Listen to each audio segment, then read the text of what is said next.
Sorry, didn't have the screen turned up. Um, okay, so last night I accidentally clicked the button when I was looking at this to use one of the tokens that I had to start a draft. So I just quickly put my head together and drafted a deck, and this is what I came up with. It is a green-white humans deck that has a pretty strong theme of investigation into it, as well as some life gaining to it. And so I'll kind of walk you through. The low mana spot, we've got three Thraben Inspectors, which everybody that I've watched says this is the best card ever.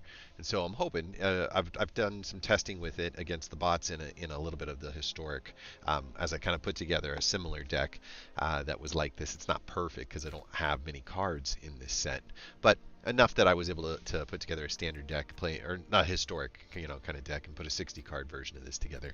And the Thraben Inspector certainly drops a clue if it entices a removal spell, all the better. If it doesn't, it has an opportunity to get buffed by things that show up later in the game. It also is an excellent blocker against anything that is a 1 damage kind of creature, and there are a lot of 1-drop creatures that are out there. A few of them have menace and that kind of stuff, but for the most part, the clue is really the most important piece, and then just being another human on the floor.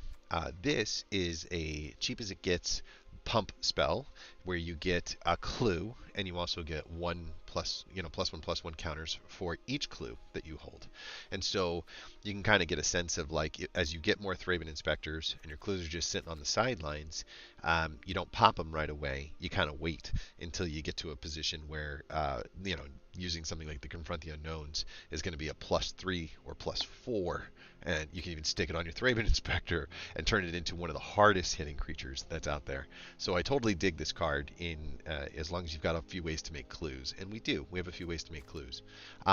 This was a Spirit Cleric 2-drop that just happened to be the 2-drop that I could get.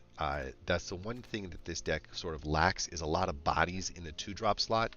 But what I've seen is that you're not getting run over if you've got the 1-drop slot and a body on the deck. So, putting the lack of the way too many 1-drops for way too few 2-drops is still okay. If you have none of either and you're waiting for the 3-drop slot to be your guy, that's no good. That's not going to work. We did get a 1 removal spell for anything with power 3 or less. I typically think that that's pretty poor as far as like a removal spell because you have to wait for attacking or blocking situations to happen. But what's kind of neat about this is the fact that if you look at like cards that cost 4 mana, a lot of them still have 3 toughness all the way across the board. And so this starts to look like a much more viable removal spell in the early aspects of the game. As it gets later and we start to see +1/+1 counters hit things, it's a little different.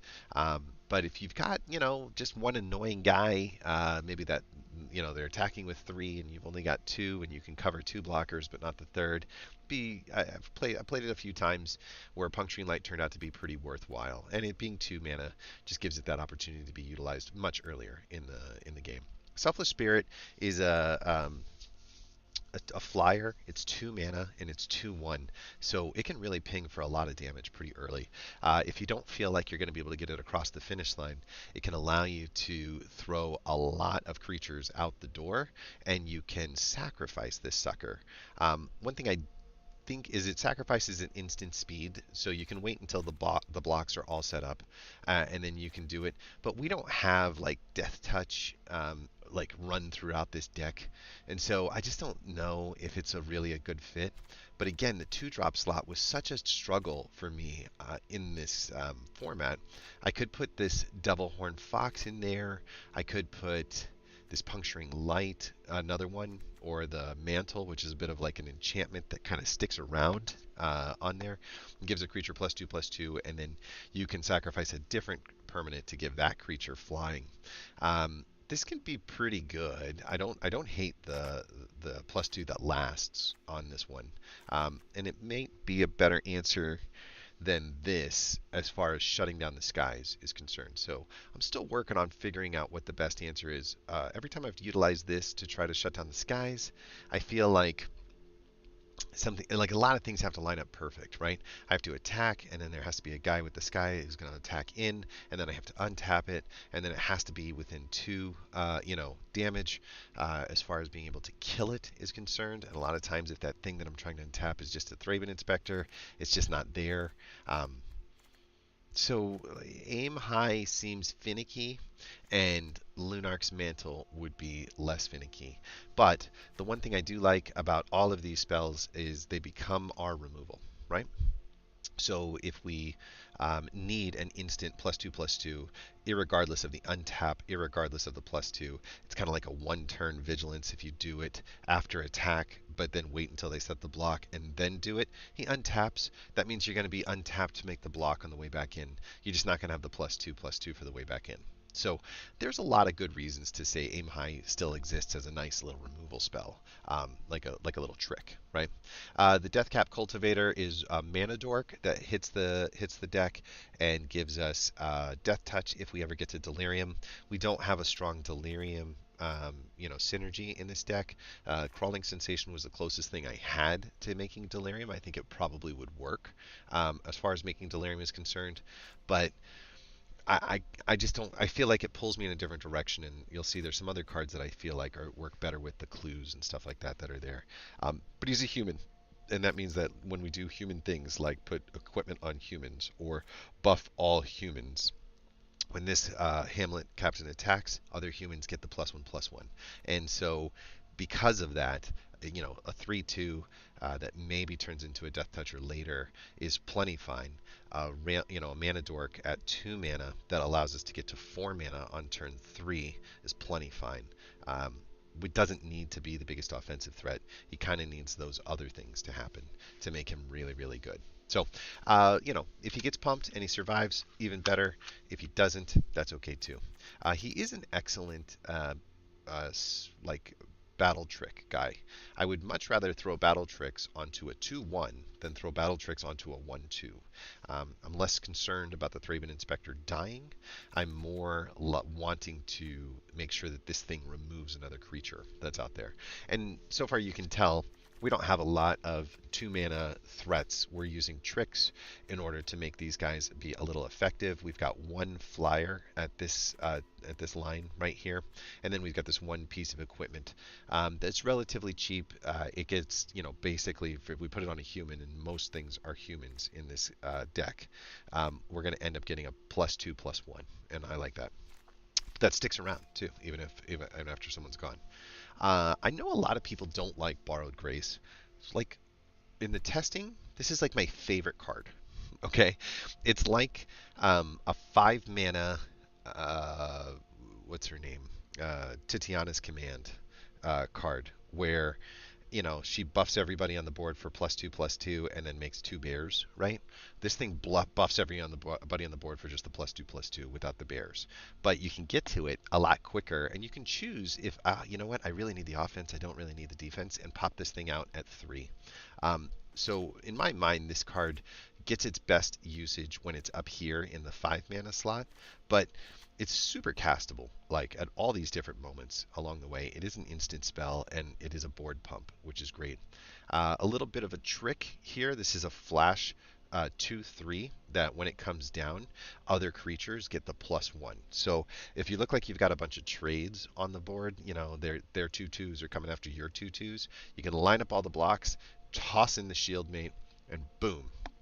Board state suddenly looks like you're deleting all their characters and none of them are deleting you. So it has its usage. I do like it when people think they've got a free attack, but I've got 3 mana up. I can sneak it in there. It seems to be easier to sneak in the early part of the game. People have a tendency to not respect this to a certain extent as far as the play is concerned.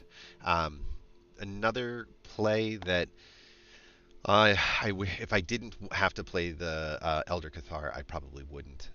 But what's kind of neat, and you'll see this later on, is that the +2 that he puts on other humans is actually really, really powerful if they've got things like lifelink or flying first strike and lifelink, and that would be amazing.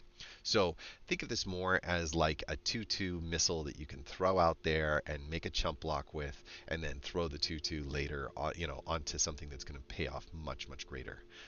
So I do like the Elder Cathar. I do think that dropping his +1/+1 counters onto humans is the right way to go. The Blood Briar is our first engine that we've got, that kind of touches into the clue basage. It says whenever you sacrifice another permanent, you get to put a +1/+1 counter on the Bloodbriar. At first, all I saw was the Selfless Spirit with the sacrifice text that was on there, and thought, maybe not. And so I kind of tossed it off. And then when I was doing some testing with the deck, I realized, wait a minute, all of these tokens that are considered permanents. So here's 5 permanents that we're definitely going to sacrifice at some point, and that means that that's a +5/+5 for the Bloodbriar over time. Obviously, we're not going to do them all at the same time. That would be a lot of mana. But give you an idea, this is a really nice way to catch some +1/+1s and become a much, much bigger threat. In the 2/3 start, it survives and blocks pretty well, and then immediately becomes a 3/4, a 4/5, a 5/6, and that starts to become very difficult to deal with. My recommendation is to have at least one clue handy when the Bloodbriar comes down, because if you can pop that clue right away before you attack or block with the creature, you immediately remove things like Puncturing Light out of the equation. You also put its toughness up to 4, which means that +2, battle tricks, which there seems to be a lot of +2 battle tricks that are out there in this format, most likely don't get you killed. If you're, fighting one of these little guys, you think you've got this covered up great, and then they toss the +2 on there, just like I was talking about, like in the, they're totally willing to throw the Thraben Inspector. Well, that won't block your Bloodbriar. Your Bloodbriar will survive that hit and still be able to take it out. So I'm a big fan of the card. I think that if you've got a few clues handy, it's definitely good. But, it's hard to imagine that we're going to have a ton of clues. We're not going to draw all 5 of these and use them before we get to the 3-drop slot. So we're just really hoping for one that we could pop when this thing hits the deck. Speaking of investigate and clues, we've got 2 human scouts. The Byway Courier is right here. And the Byway Courier is a better attacker than a blocker, can dish out some damage, but when it dies, it leaves behind a clue. And this is a really nice way to sort of build up some more clues as we're getting into the later stages of the game. And we're starting to face top decking.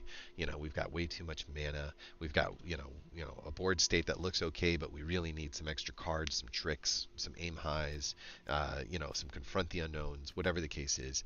Having a Byway Courier take a block on a major creature that they've got, pop a clue, you use the clue, your Bloodbriar gets bigger, and bam, suddenly you've got a new card that is replacing essentially the Courier, and that could be the difference between you sort of stabilizing and not. So I like the Byway Courier, and I really like where she sits. I like where she kind of is in the travel. We could do something like this, and then we could do something like this. And if we don't have one of these 4-mana spots, throwing a Courier at that moment is a really great way to sort of set the board state up for a lot of payoffs down the road.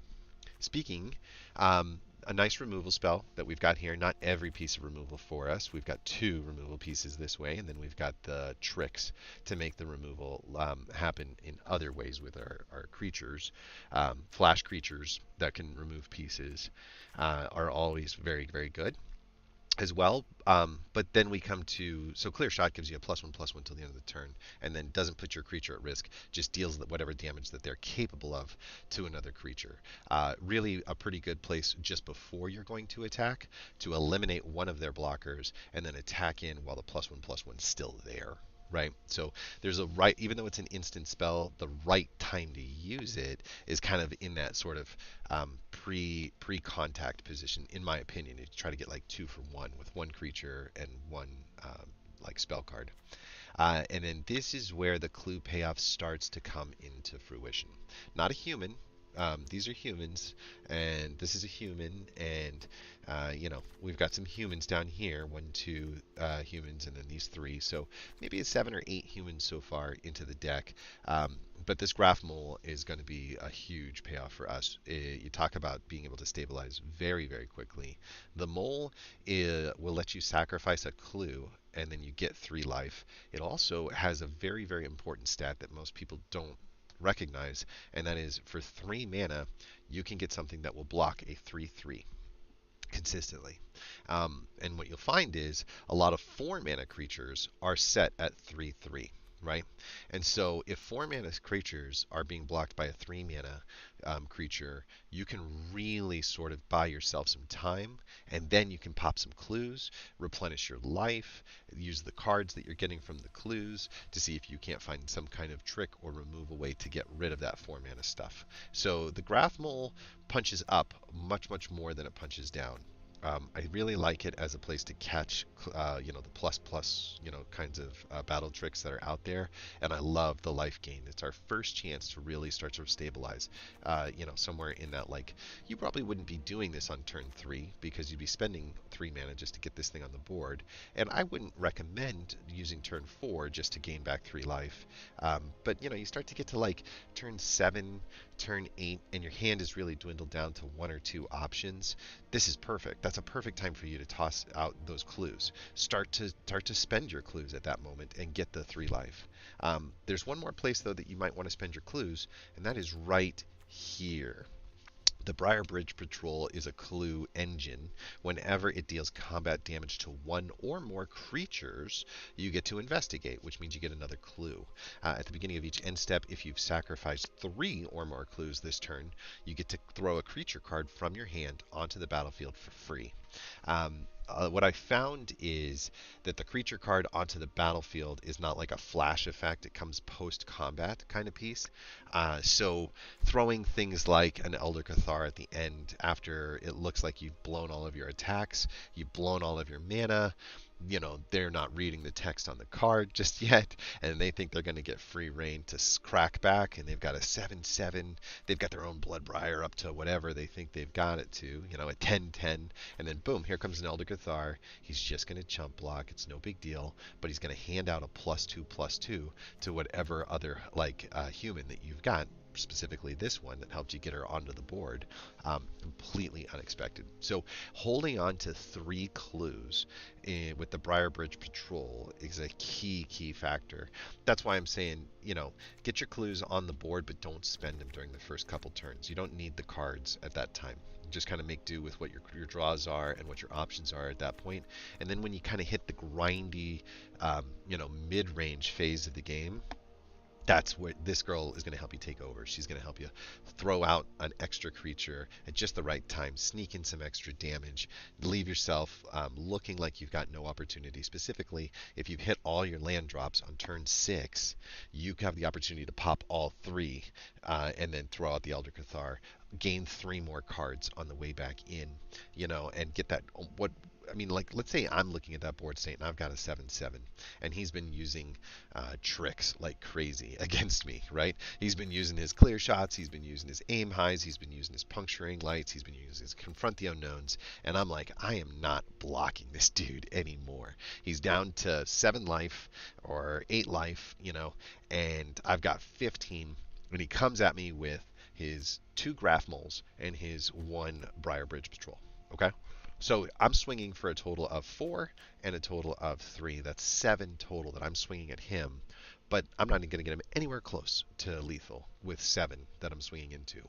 But I pop the clues, like I attack, he lets the attack go by, thinking that maybe I'm saving them for things like Confront the Unknown, right, as a later trick to take out a monster of a creature. That would be a +3 or +4/+4 because it creates another clue.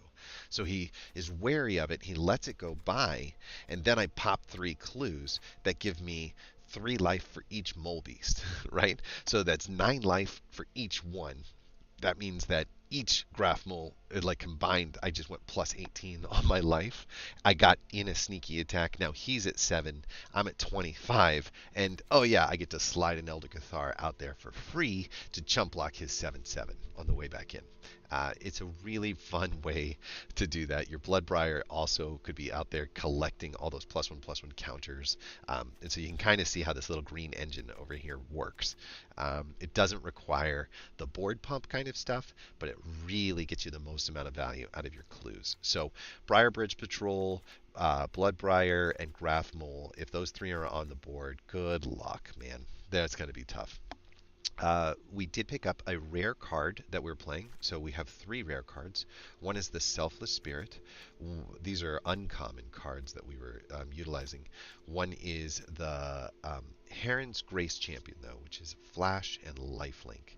And the purpose of this card is to essentially give a free board pump with lifelink to everybody, every human that's on the board. And so sometimes they're using those removal spells against the big guys, right? They recognize that the Graph Mole is a scary guy. They recognize that the Bloodbriar can get out of control. And so what you're going to see is you're going to be left with Elder Cathars, you're going to be left with Raven Inspectors, you're going to be left with Hamlet Captains, and then you're going to attack in, and it's going to get real hard to take out things that get above that 3/3 line. And that 3/3 line is a real, like, the difference between a bomb and a common and uncommon card is usually, can you get above that 3/3 line, right? The Heron's Grace drops into the floor after the everything's been set up to block if you really want to do it, and then it gifts +1/+1s and lifelink to all of your creatures. And so this can be like a nice, I wouldn't call it like a board wipe, but it can be certainly a reset on the board where you've got a lot of underpowered guys. He's got a lot of people that can block. Maybe he's got a token creation like the crawling sensation or whatever the case is, and you just need to get rid of those bodies. So you set it all up to block. He pumps his Borrowed Grace, and now those 1/1s that you thought had covered with your 2/2s are all 3/3s, and you're not sure what to do. You attack. Hamlet Captain makes your +1s go up, so you're going to trade with a bunch of tokens. They totally love that idea, and just as you're about to hit down, boom, Heron's Grace Champion hits the deck. +1s everybody, lifelinks everybody. Everybody's hitting for 4/4s. Now you're looking at getting something like 8, 12, 16 life in one round, one turn. Super, super good on the life gain, especially in the late game side of things, right? I'd much rather have lifelink on all of my creatures one time than on one of my creatures all the time. It's just, you know, just the way it works. You're going to get a burst of life that's going to open up all of your possibilities. And finally, we got one mythic card. I think it was pick one, pack two. Gisela the Broken Blade hit the deck. This card is just broke in my mind. It doesn't do a lot, but it's keywords, right? Flying, first strike, lifelink. Man, that's just nutty. Now, obviously, if you could meld it, that would be a different story, but we're in limited. We ain't melding anything. Like, I mean, we might be able to meld some graft rats, but that's about all I can think of. So having something like this, again, to continually give us first strike and lifelink is going to make it really, really tough for people to kill. A four damage first striker is going to get the job done quite a bit. It's also really, really nice to capture some of these other spells that you want. You want a clear shot. You can pop a clear shot onto Gisela. She's going to have 5 damage that you're going to shoot a 5 damage fireball at whatever creature you want to shoot it at, and then she's going to attack in with a 5/4 essentially, which will probably win in any interaction, and then she'll replenish your life. And that's just one round with one extra card, and there's just a lot that can be done with this. So, we've got one bomb, but if we lose her, we don't not have a win con. Our win con is going to be in these board pumps, these, make these guys bigger, and utilizing the life gain and the pumping that comes from the clues along the way.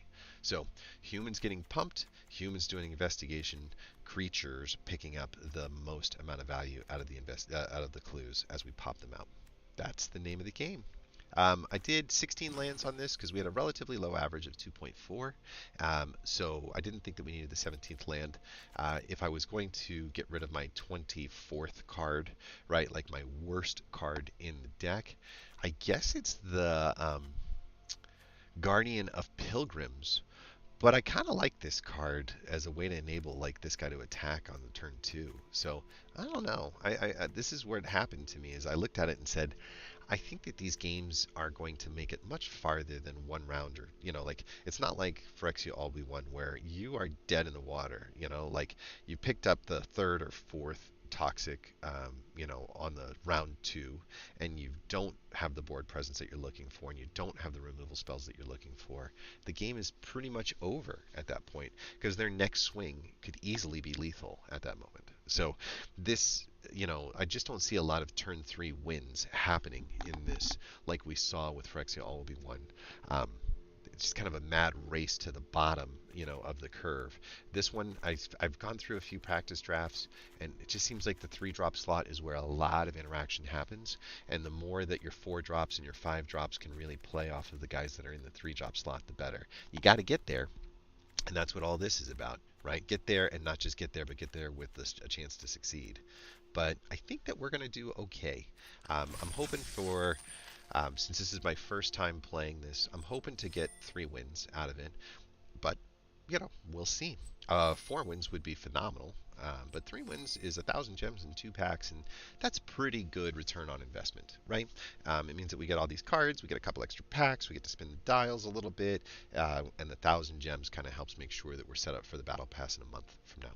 So, without further ado, let's get into it. That's the name of the deck. Investigating Humans.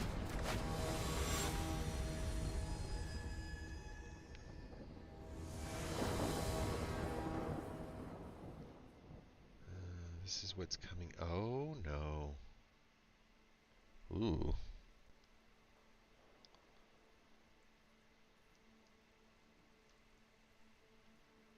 Whoa. Okay, let's focus. We got a 2-drop, so we're keeping. If we've got the mana and the 2-drop, we've got our bomb over here for turn 4. There's a possibility of us casting a turn 3 Gisela with 1 more mana over here. We're just going to throw that out there, though, instead.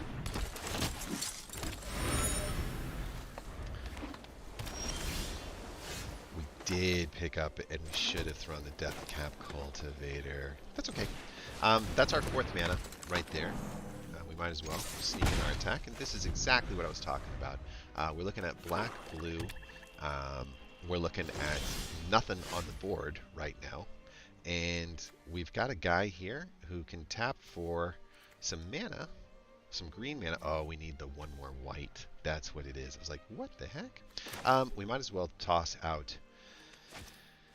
We could do this, but we can't equip it. We could do this as a nice little attack spell. I don't think there's a lot of board wipes in this game. Or we could do the Bloodbriar and kind of use the Clue as a way to do it. I think we just do this, though. We just stay on curve. We kind of keep our attacks, you know, mitigated along the way. We've got a pretty decent board presence. And the first thing we get is a Haunted Dead. So, the question is, do you clear shot the Haunted Dead, right? When it enters the battlefield, it gets a 1/1. You get to discard 2 cards and return it from the graveyard back to the battlefield tapped. None of that is that exciting. Personally, I think that we toss this out, right? And toss it onto... we could do it to you. And I think we're just going to attack with you. Don't know why. Oh, because we'll lose it. Okay with that. Because we got blue.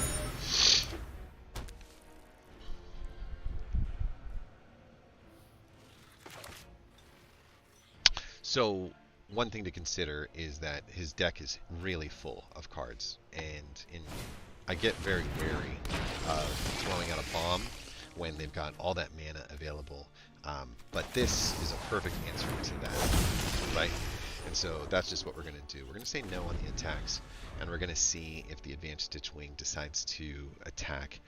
But even if it doesn't, we're going to use our clear shot on the next turn. I don't like blocking when he's got the capability of doing all of these tricks that are out there. Okay, so this is a good chance for us to use the clear shot, take that up, and then for us to attach. If we attach this to a human, they'll have, like, we could attach this to here as well, and then we can all, we'll hold back. We're at 30 life. They're down to 11. Skies are relatively clear, but that's okay. Okay, so now we're in a situation where we could attack. It wouldn't be enough to drop the Drogskol Shieldmate onto them to kill them. But a Confront the Unknown would be an excellent way for us to take out both of their creatures, right? So we just click Next, and we're going to do this. And they knew they were going to do that because that's what they do. And we're going to use our little trick. Go to Next. What have we been doing? We've just been taking out their creatures on the board, opening up the clues. What do we got? We've got a Bloodbriar. Unfortunately, I can't follow all of my best strategies to protect the Bloodbriar, but I feel pretty strong about where we stand today.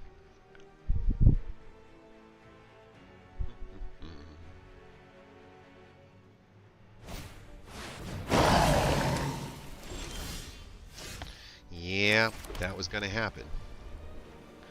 All right. So, I think we just throw this out. If we do this one, though, we're going to end up losing our Deathcap Cultivator to an attack that comes in on our side over there. But I do think that it's probably the better answer than anything else. And I forgot the Drogskol Shieldmate would help us survive that attack. So we'll just click Next. We're not going to attack with the Deathcap Cultivator. So we'll just say no and we'll say end. We'll see what happens here. My man is all about it, giving us some menace.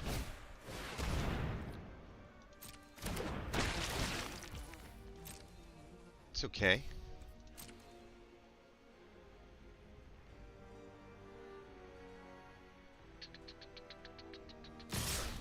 Okay. So, what we could do here is a little interesting. I kind of dig it, actually. We'll go do like this. We'll drop the Shieldmate down, which will give everybody a little bit of extra juice on there. And then what that should do is make it possible for us to at least block one of the guys on there. So that's what we're going to do, right? Just to kind of get rid of one of their guys without being so overly concerned. The next thing is if we take a swing all the way in, they'll be hitting us back with 6 plus whatever they get done. But we should be in a pretty good spot to survive through most of that. I do want to maybe pop a clue. And that works, right? So we all attack, and we click Next, and we're going to get the block, and then we're going to get rid of the block. Then we'll go to Next. And we're just handling ourselves, right? Now, we're certainly leaving ourselves open for the crackback here. He's got 6 on there.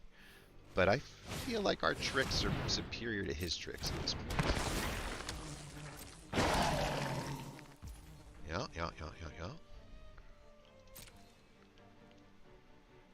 I'd like something to get me in the air.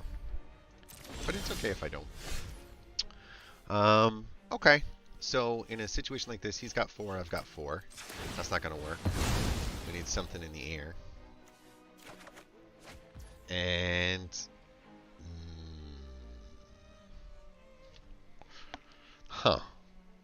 Everything is pretty weak on his side of things. If we just gave our stuff the +2, everything would survive, right?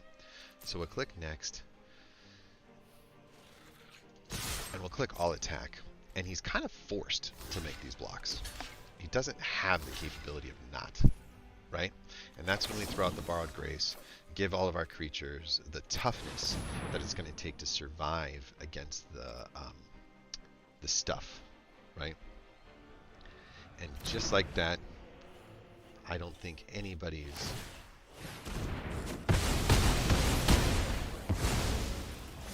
overly concerned about where we stand today. Let's get the card, take the clue out of the equation. That should help us towards lethal. He can certainly throw some guys out. We just need to hit for 3.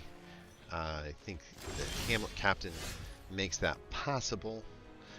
So we toss the Hamlet Captain out.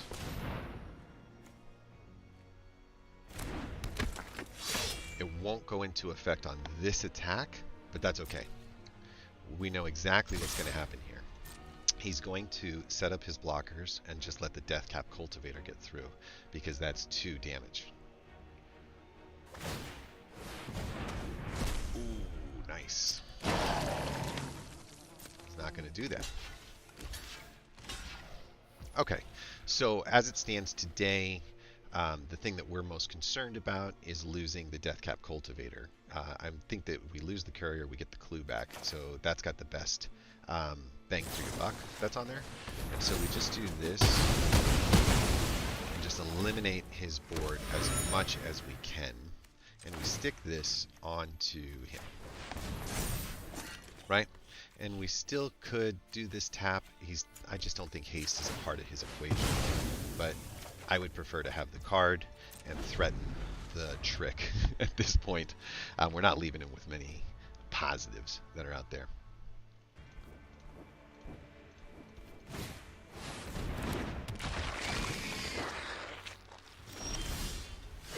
Okie dokie. What do you think? Do we bluff it? Do we move this over here and bluff it? If we do, he'd have enough to kill him.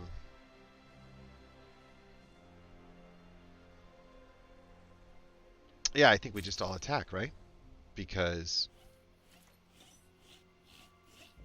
what happens there? He's got 4 mana. I'm looking at 1, 2. Yeah, we're fine. Let's just do it.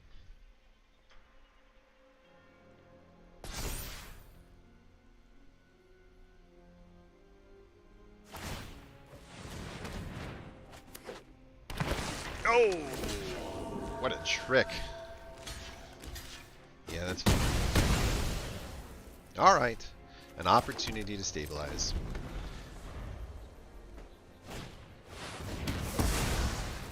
Not looking good now.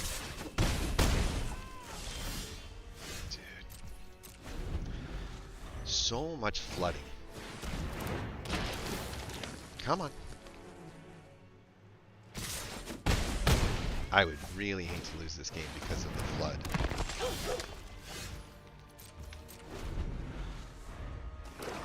Wow. Oh man, that's magic for you. 10 lands in a row. Everything else done perfectly. Nothing I can do.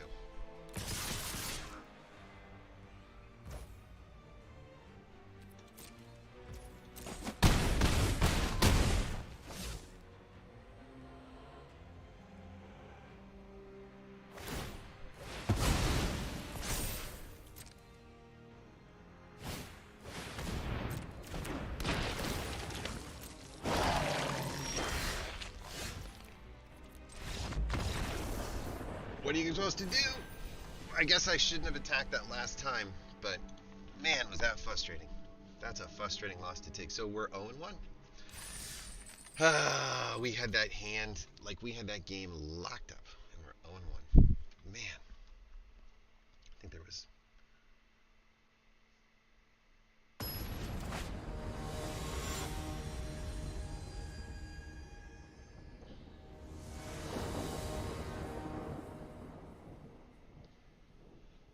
Okay, 2 mana, 3 mana, 4 mana to keep.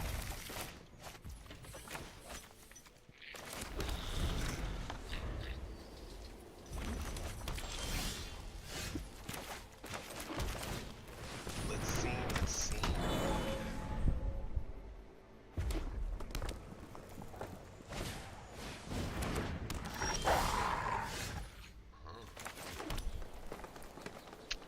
We don't have any tricks right now. But getting rid of a deranged whelp wouldn't be the end of the world. So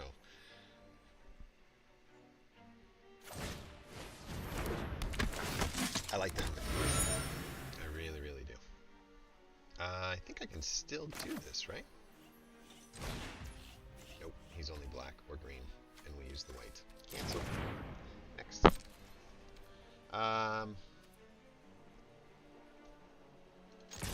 I'm okay with losing this to get rid of the whelp.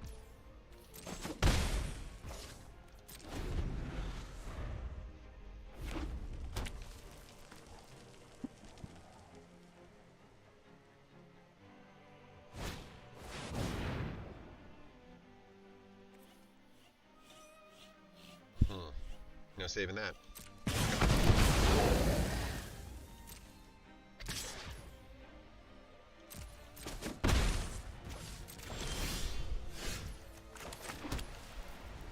Shuffler, seriously?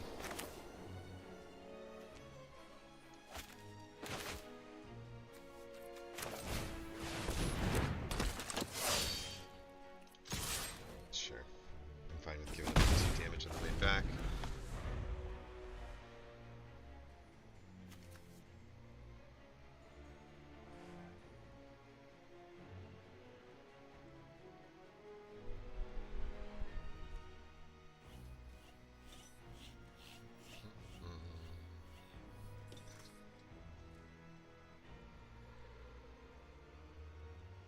I can't really use the Thraven Inspector to take out the guy unless I'm willing to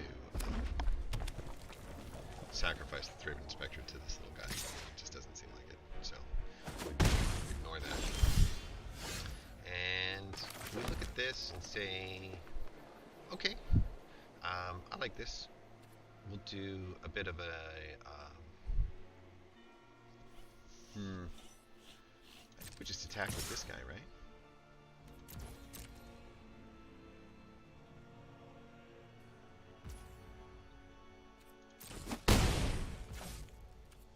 Let's go with Cathar.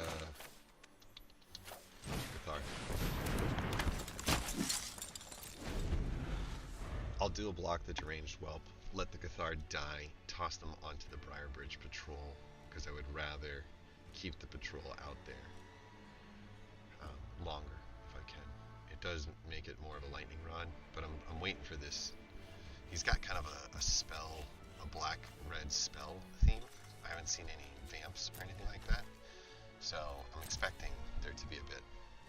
And we got a do nothing turn, which is even scarier, right?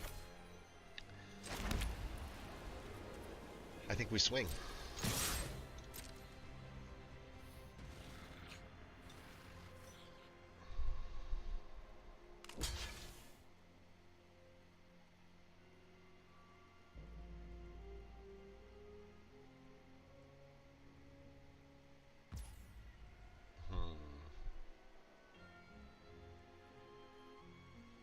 Yes, I think the extra damage is worth it.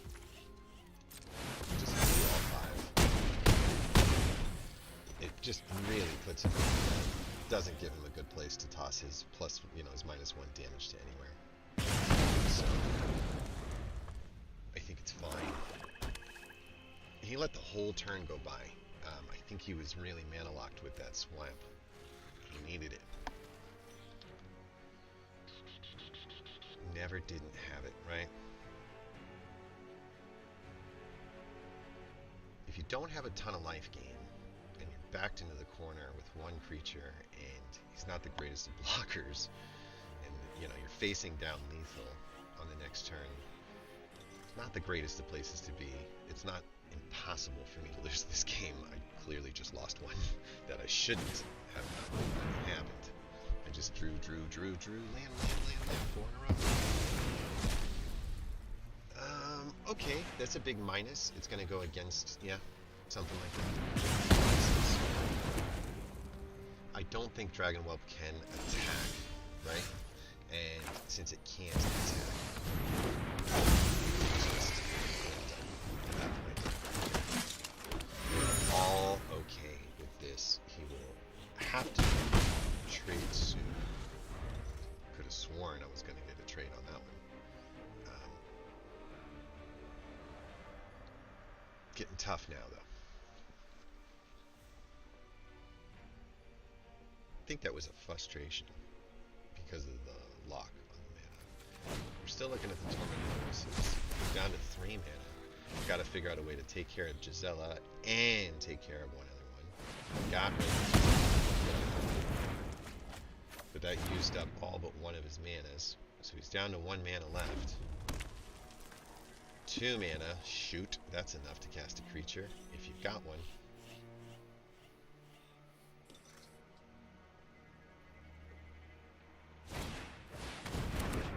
Okay.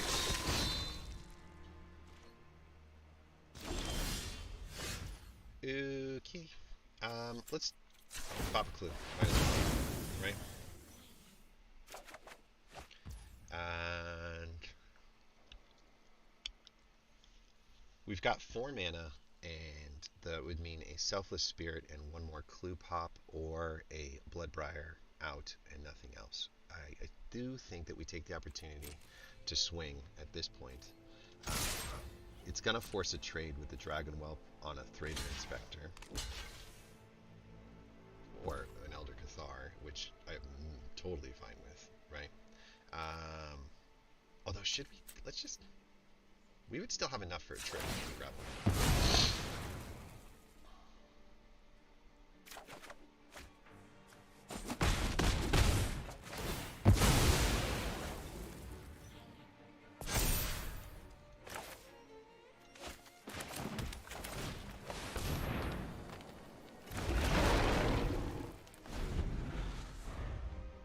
Okay, so we're back to this routine again.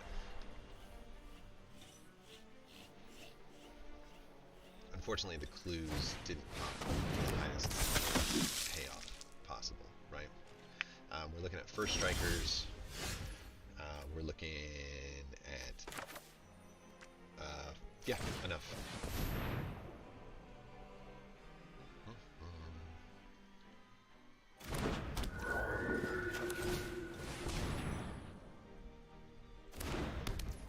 Okay, so first strike is scary, but not if we've got it covered. Stormcap Captain can't do it.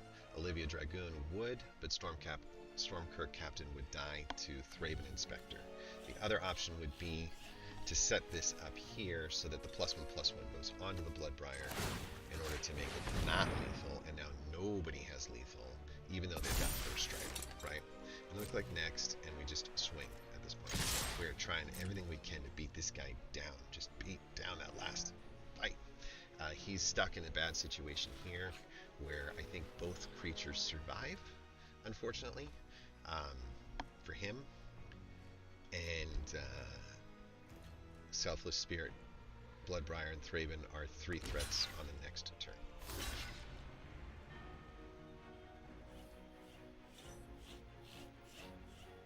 Even if this turns out to be a board pump,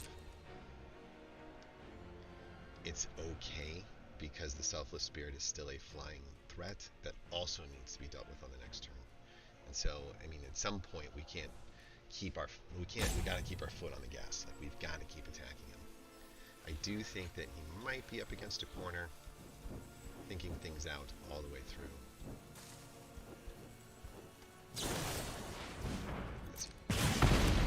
Okay.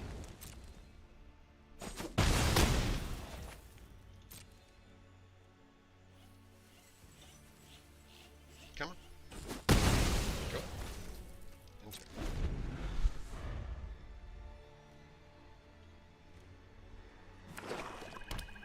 That's a good trade. It's just one less threat we have to deal with. We're going to need another air body here.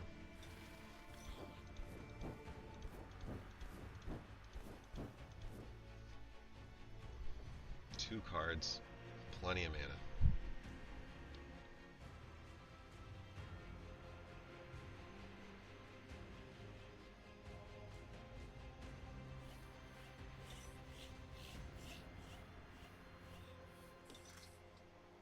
He's had a lot of removal.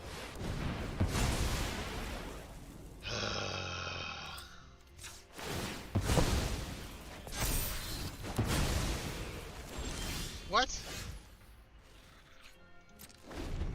What? It didn't work? Indestructible isn't indestructible? Please, give me more mana. Do this to me again. Please. Please. Huh, a creature.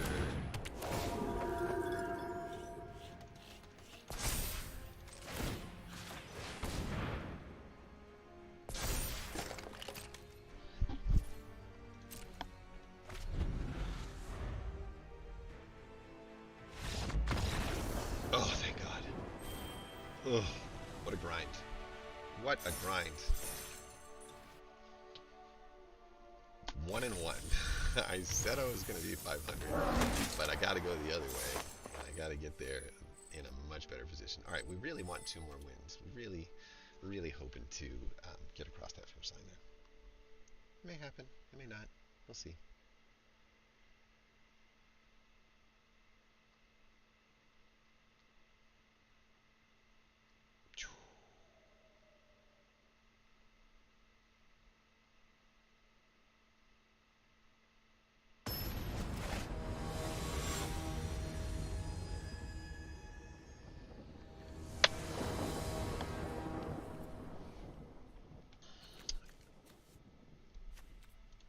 Can't. That's much better.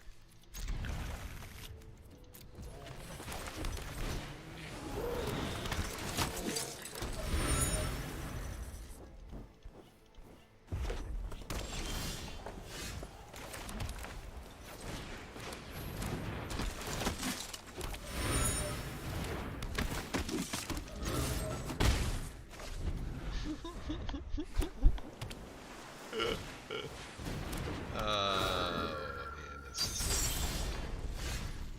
so crazy. Alright, clear shot doesn't get past there, but that's okay. We'll just, I'll attack that. No big deal. Do we really want to get rid of it?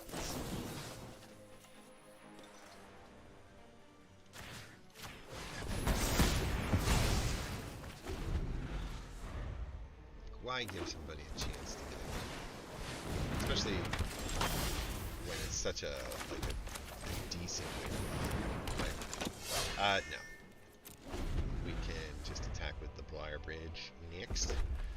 If we get a nice creature, we're at 4 mana right now. We needed to get to 6 to utilize the #1 criteria. But if Briar Bridge can get a block and on a creature,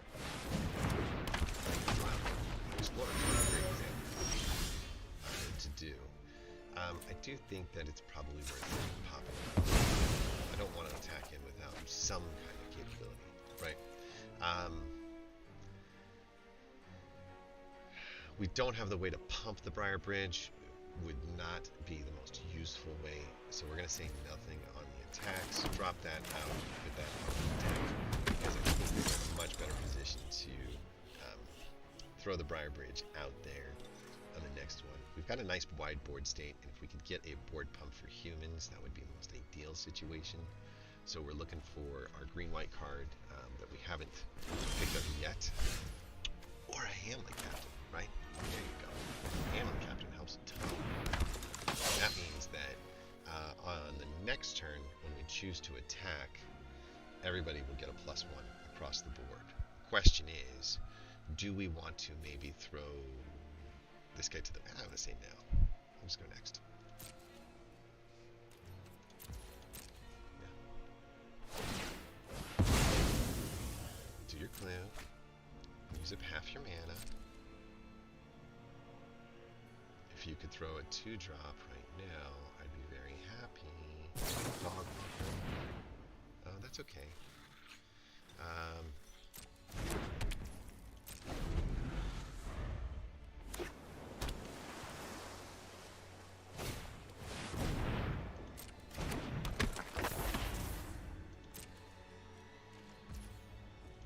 Alright, there we go, perfect.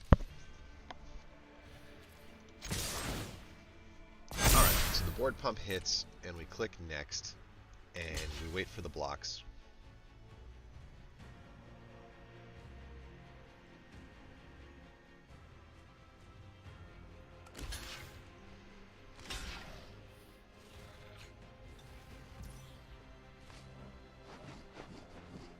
It doesn't look terrible, but I don't want to lose my Hamlet Captain, so I'm going to do the full pop here. And just pump the board, dish it out, go wide, get the board pump right. It's a good possibility I'll lose another creature here on the deck.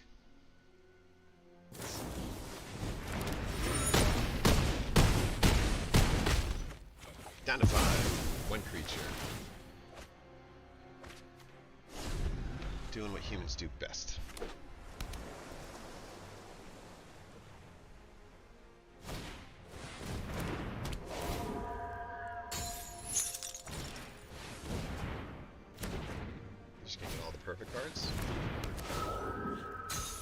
looks like it. Just paused everybody for one turn.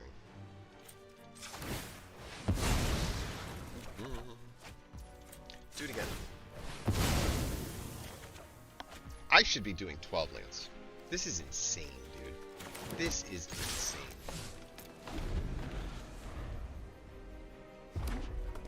I don't understand. What is the purpose of giving me all this land? Like, that is just nutty. Right?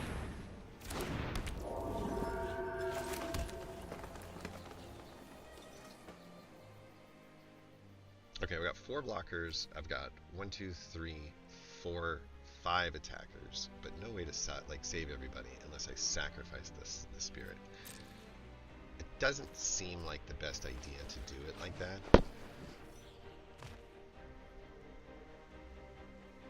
So I'm gonna say none, and I'm gonna wait, and then I'm gonna do the Selfless Spirit 1 and 2 times in hopes that this board state just stops going in the wrong direction. I know that sounds crazy, but he played like 9 cards there, so I'm hoping he taps out.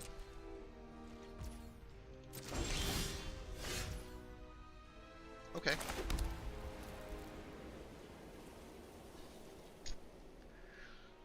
Should I swing? I think the answer is yes. I can use the +2 to save the Hamlet. So yeah, we swing.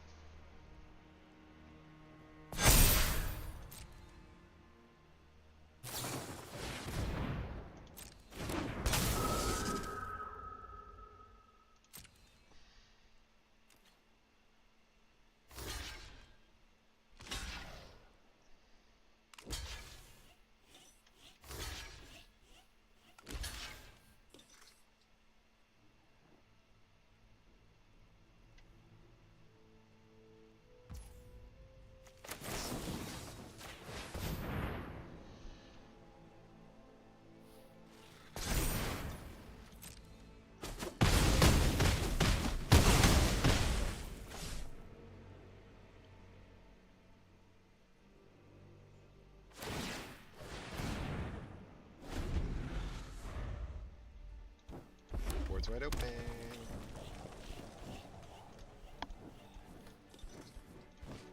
God, what I wouldn't give for anything but a land.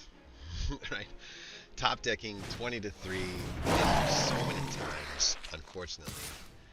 This is just what it looks like, you know?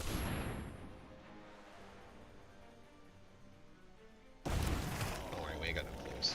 No attacks.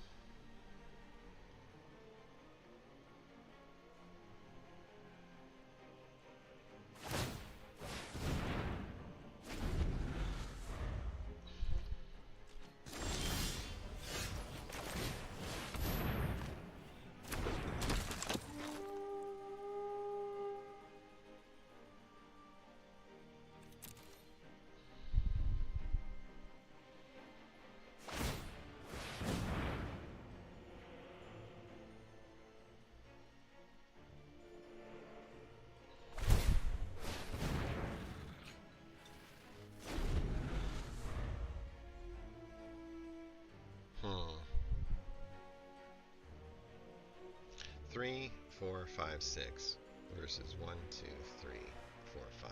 Someone can get by, but it's just going to be a 1-1.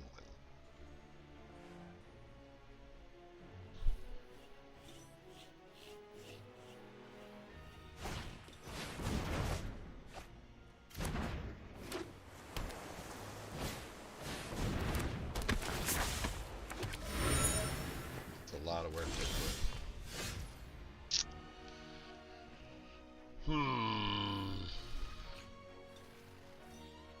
So let's say I'd lose 2 Thraben Inspectors.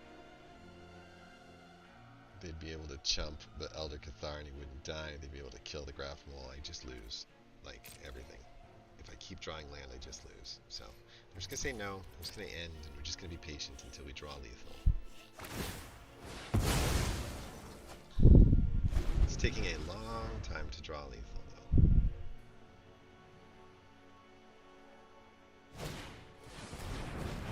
Meanwhile, he's getting an opportunity to go through his 15 cards.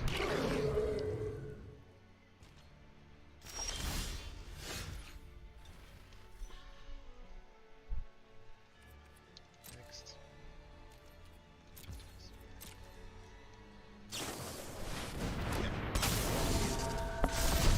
Yeah, just take it all. Yeah. Yeah, yeah.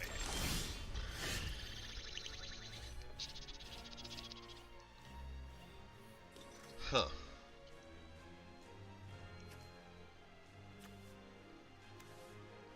We have a lot of cards that would win, and most of them have not been drawn this game. Has any of them been drawn this game? Have we had anything above a 3-drop this entire game? One? Huh. So we're covered up.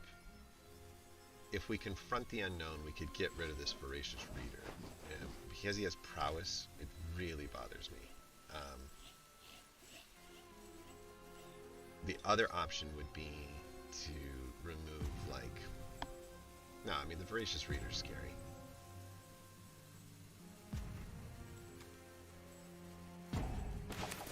Take a clue.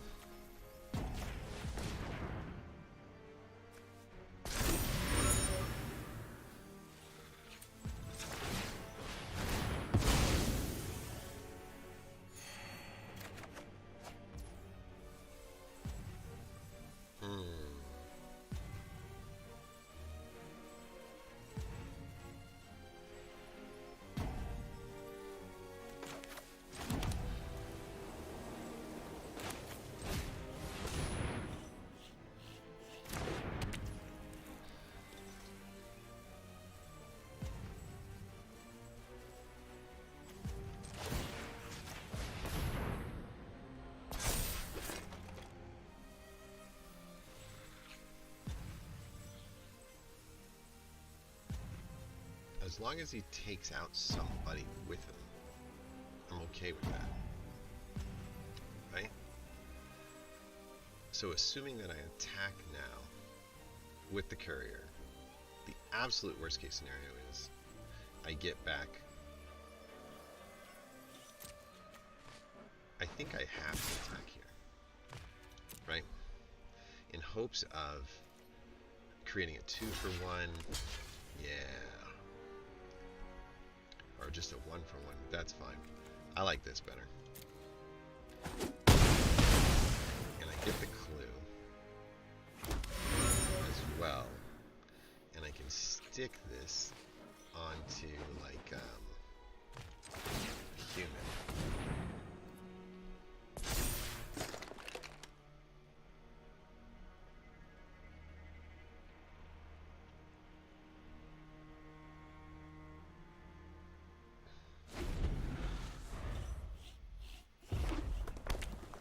Doing everything I can with what I got.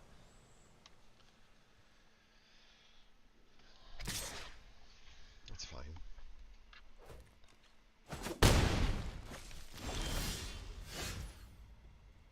$11 out of our 6. We have 18 lands. 16 lands. We have 16 lands. We have 11 of them. Oh. Bad things. All bad things. Right?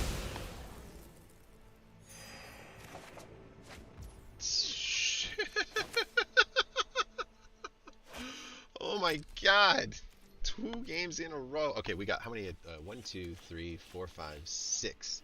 1, 2, 3, 4, 5. No. We've got to get in there. Just has to happen.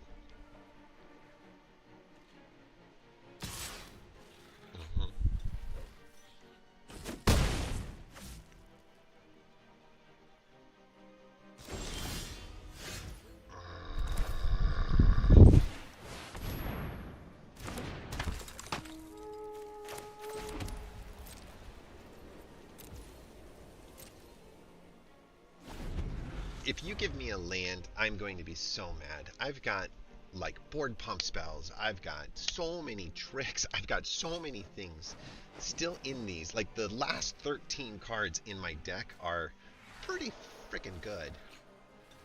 What's his library up to? How many cards he got left? 11? I'm just stuck.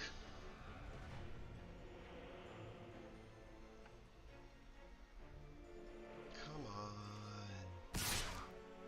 Do your 3.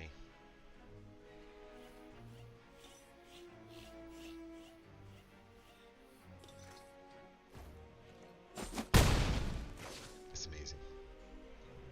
You're so good at this. It's not a land. Okay, so my man is down to, we've got 1, 2, 3, 4, 5, 6, and we've got 1, 2, 3, 4, 5, 6.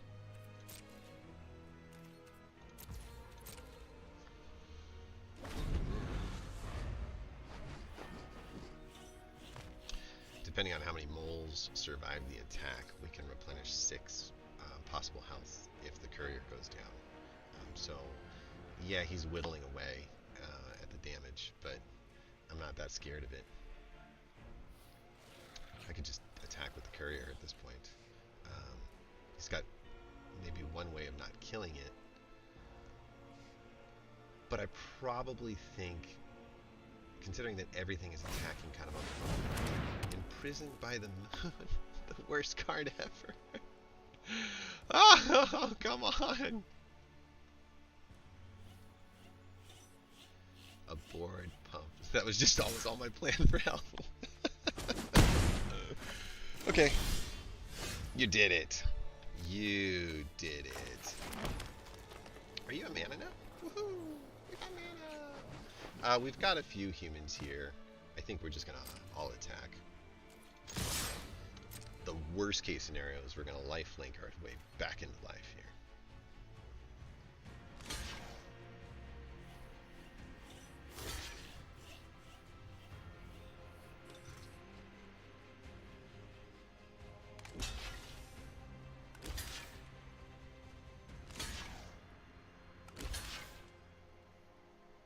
Nothing dies?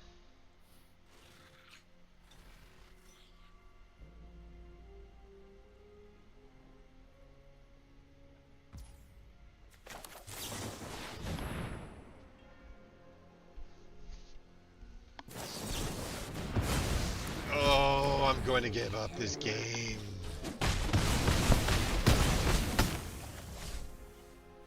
I'm going to give up.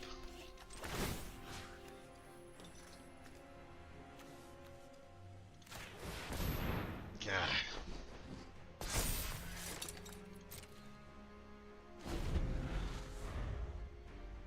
3, 4, 5, 6.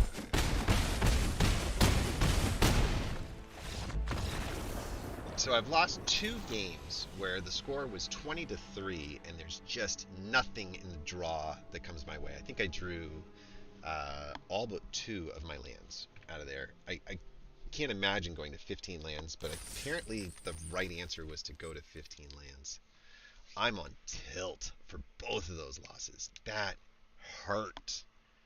And I did one of them I did.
Alright. Feel better already. A defender. I think I'd rather put the one that first than behind. Right? What happens to you? You transform, 7 mana.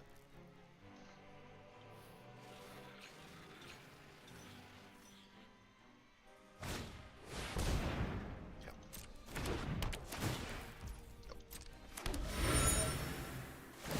Yep. Resolve. Pass. Okay.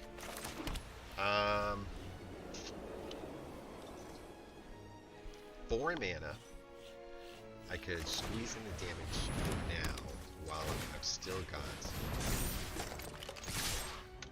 the ability to, and call it an end turn. Next turn, with 4 and more mana, I can throw the Bloodbriar and the Thraben Inspector out, pop a clue when I get the Bloodbriar all set up.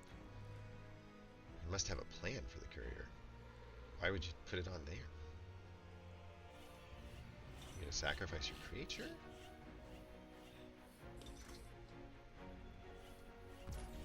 Pass.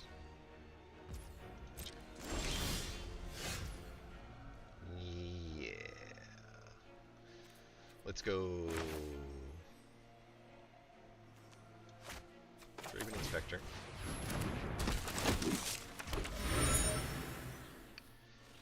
And on the next turn, when we pop the clue, we'll have 2 extra mana left over, and Bloodbriar will go up a slot. So I do think it's actually...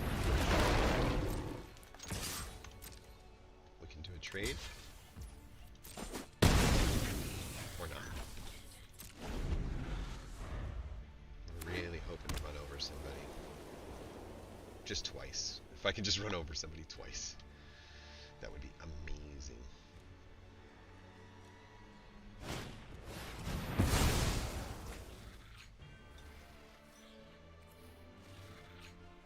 That's good. Oh, he exiled. I was like, what the heck? It made no sense. Now it does. I was like, where was my clue? Okay, 5 total mana, 1 clue. So this is 2 and 4 if we want to focus on the attack and get things across the finish line. And he's about to start creating insects, right? So I think that we take the opportunity to do this, get the extra card, all in attack, get the 6 damage, threaten lethal on next turn, see what the insects look like. No land. What's his deck look like? It looks like Human Soldier, Dryad Horror, a Sorcery Removal spell, oh, Defender Werewolf, Tapper, who likes to tap. Yep. Yep. Okie dokie. As far as things that affect the board right now, none of our attacks are going to make that happen. I would love to trade a Fiendbinder for my Thraben Inspector and then just plop the equipment onto like the Elder Cathar. Or maybe the Deathcap Cultivator. It would be the more ideal way to do it. Drop him down to 2. He's got 1 mana available.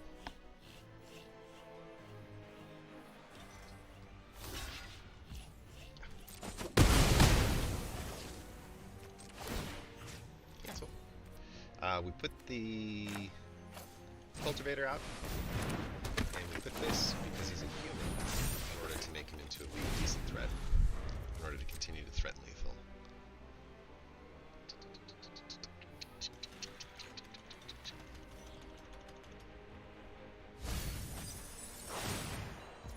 Resolve. He's gonna need to cast something else on the board. If we draw a land, we can double spell creature cards and kind of keep the pressure on him.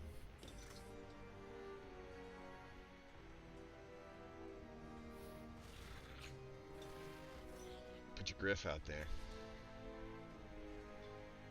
Make him a flyer.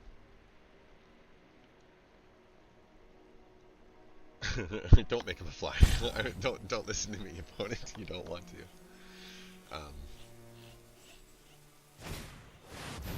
Cool. good card. We need to find a removal spell. If we keep attacking in and he keeps chumping on the way out, it's a problem. The other option would be to just... that's fine. What you gonna do?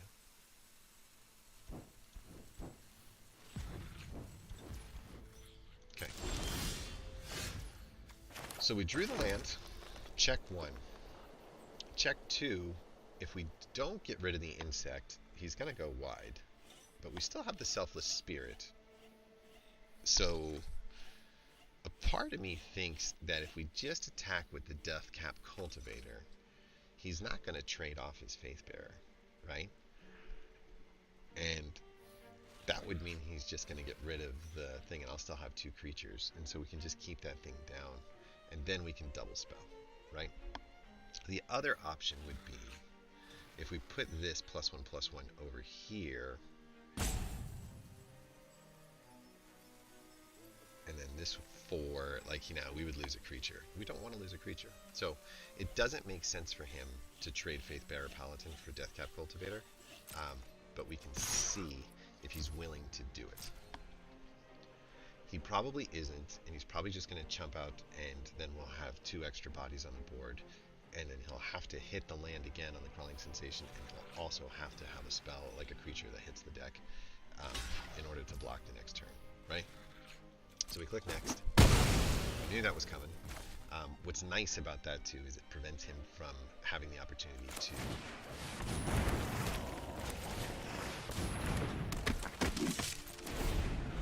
Let's see. Does he hit it? Come on.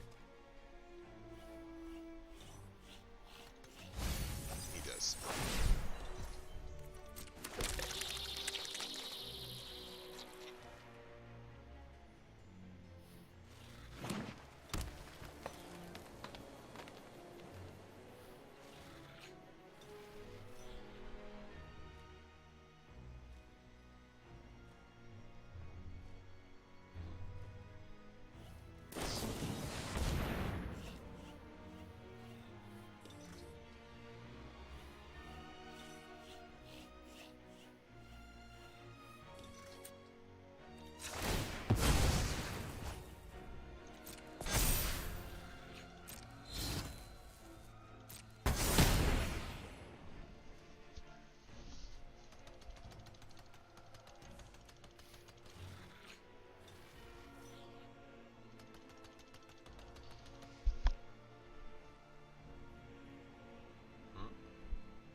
So one option would be to throw the single guy back out there again and do the same thing.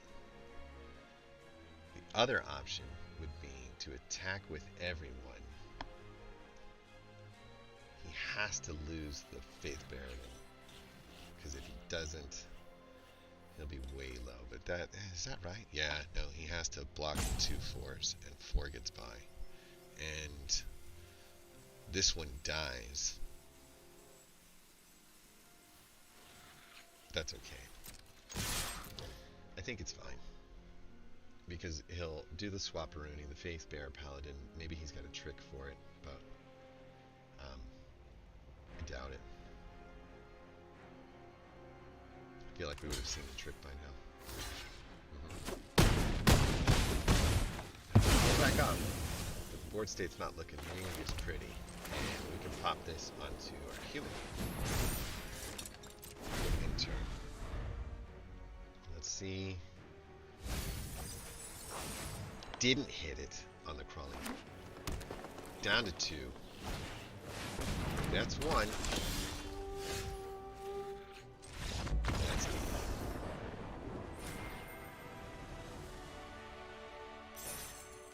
two down. Two down, two up. Huge, huge game right here. Difference between 250 gems and 1,000 gems. Ready? Clearly see the weakness in this deck, by the way. I'm scared to do this, but I could put a Faithbearer Paladin in my deck, and I could remove one of these.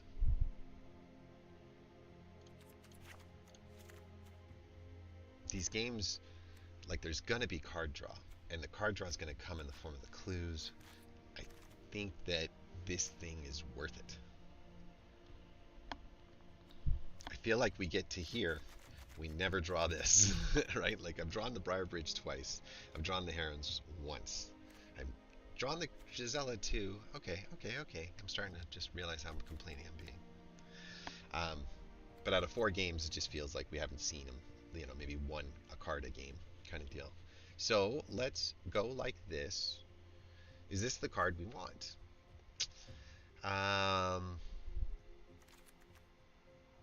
I do like the idea of this, but it has to be attacking or blocking, and they're never attacking. They're only blocking like after the fact.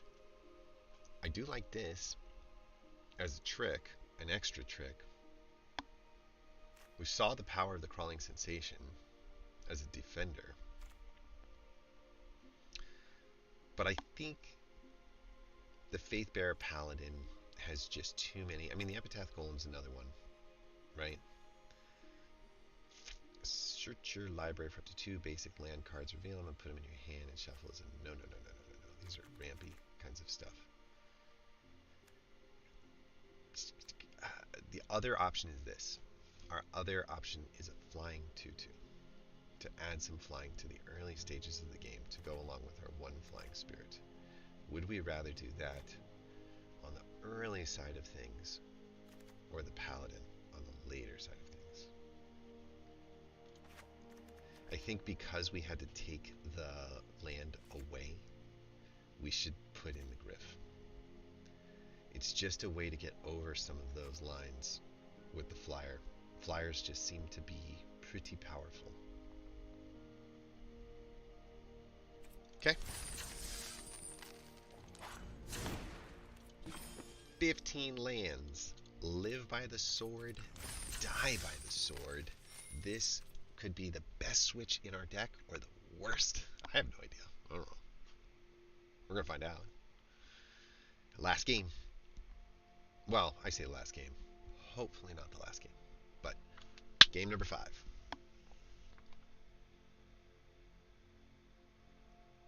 I do have to say, compared to Phyrexia All Will Be One, which is super frustrating in a different way, it is frustrating for the shuffler at times. But for the most part, everyone's getting a chance to express themselves, like their game plan and their card and stuff like that. Like, I'm pretty happy with how this plays out. A 2-drop with the wrong colored mana. Everything with the wrong colored mana. Okay, good. 3-drop and a 3-drop and a 3-drop. That sucks. But I feel like we could live without. We're gonna keep 6. I don't have any humans that are. Well.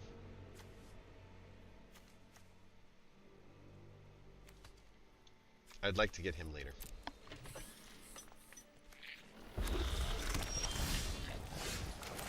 Of course, we draw lands.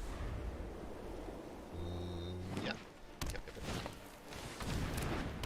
We're gonna take some damage here because we draw, you guessed it, land. Can we not draw land?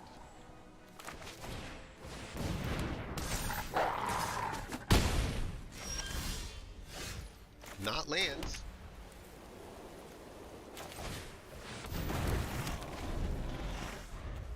God.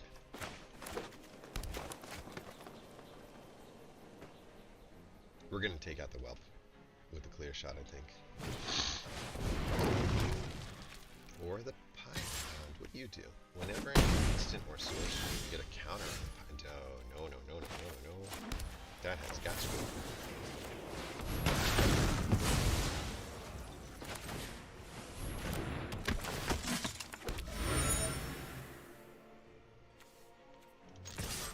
Yeah.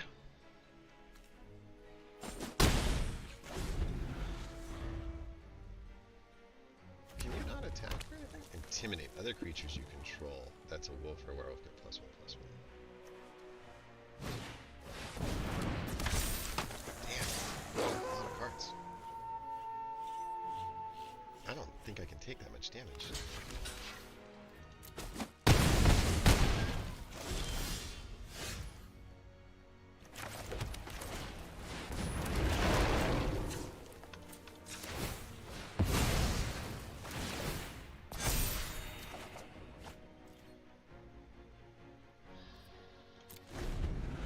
Got some decent blockers here. I think I would probably double block the deranged whelp and let in 6 and hope for another clue.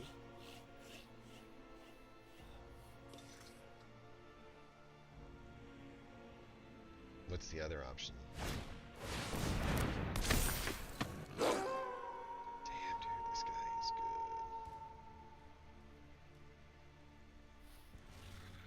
I think we double block the whelp. I'd rather have 2 creatures back. Do I trade?